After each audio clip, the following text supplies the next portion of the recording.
ഇന്ന് വളരെ അലങ്കോലമായി കിടക്കുന്ന 2 റൂമുകളെ ഞാൻ ക്ലീൻ ചെയ്ത് അടിപൊളിയാക്കുന്ന ഒരു വീഡിയോ ആണ്.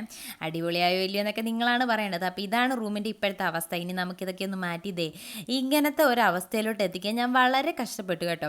അങ്ങനെയൊക്കെ ഒരു ദിവസത്തെ എൻ്റെ കഷ്ടപ്പാടിന് ശേഷം റൂം ഇത് അടിപൊളിയായിട്ടിരിക്കുന്നു. ഇതൊക്കെ കാണുമ്പോൾ എനിക്കൊരു സന്തോഷമാണ്. വെറുതെ എൻ്റെ സന്തോഷത്തിന് വേണ്ടി ഞാൻ എൻ്റെ കുറേ സമയങ്ങൾ വേസ്റ്റാക്കി എന്ന് ഞാൻ പറയുന്നില്ല. കാരണം നമ്മുടെ റൂമാണല്ലോ. അപ്പോൾ ആദ്യം തന്നെ ഞാൻ എൻ്റെ ബെഡ്ഷീറ്റുകളെല്ലാം വലിച്ചെടുത്ത് അങ്ങോട്ട് മാറ്റുന്നുണ്ട്. ബെഡ്ഷീറ്റ് മാത്രം മാറ്റിയാൽ പോരല്ലോ, നമ്മുടെ പില്ലോ കവറും എല്ലാം മാറ്റി വൃത്തിയാക്കി എടുക്കണമെന്ന് വിചാരിച്ചു. അങ്ങനെ 2 ബെഡ്ഷീറ്റും പില്ലോ കവറും എല്ലാം എടുത്ത് ഞാൻ മാറ്റി.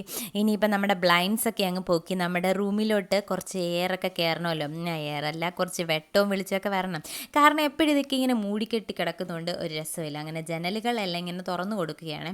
അങ്ങനെ ജനലുകൾ തുറക്കാൻ കുറച്ച് പാടാണെങ്കിലും ഞാൻ പാടുപെട്ട് എങ്ങനെയൊക്കെയോ ജനലുകൾ തുറക്കുന്നുണ്ട്.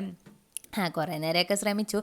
സാധിക്കാത്തപ്പോൾ ഞാൻ ചേട്ടനെ വിളിച്ചു. പക്ഷേ ചേട്ടനും വന്നില്ല. പിന്നെ ഞാൻ എങ്ങനെയൊക്കെയോ തുറക്കാൻ വേണ്ടി ശ്രമിച്ചുകൊണ്ടിരിക്കുകയാണ്. ഇനിയിപ്പം ഇങ്ങനെയൊന്നും പറ്റിയില്ലെങ്കിൽ സാരമില്ല, വെളിയിൽ പോയിട്ട് നമുക്ക് തള്ളിയെങ്കിലും തുറക്കാം എന്ന് വിചാരിച്ചു.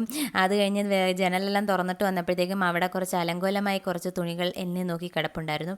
എന്നാൽ പിന്നെ അതുങ്ങളെല്ലാം അങ്ങ് മടക്കി ഒതുക്കി അങ്ങ് അകത്തോട്ട് എടുത്ത് വെച്ചേക്കാമെന്ന് ചോദിച്ചു. ഇനി അതൊക്കെ ഒന്ന് മടക്കി ഒതുക്കാതെ ഇനിയും അവർക്ക് വിഷമമുണ്ടാകുന്ന കരുതി ഞാൻ ആ ഡ്രസ്സുകളെല്ലാം ഒതുക്കി പറക്കി അകത്തെല്ലാം എവിടേക്ക് എന്തൊക്കെയാണോ ഇരിക്കുന്നത് അതെല്ലാം അടുക്കി ഒതുക്കി വെച്ചിട്ടാവാം ബാക്കി ക്ലീനിങ് എന്ന് കരുതി. അങ്ങനെ ക്ലീനിങ്ങിൽ ഇങ്ങനെ മുഴുകിയിരിക്കുകയാണ് ഞാൻ.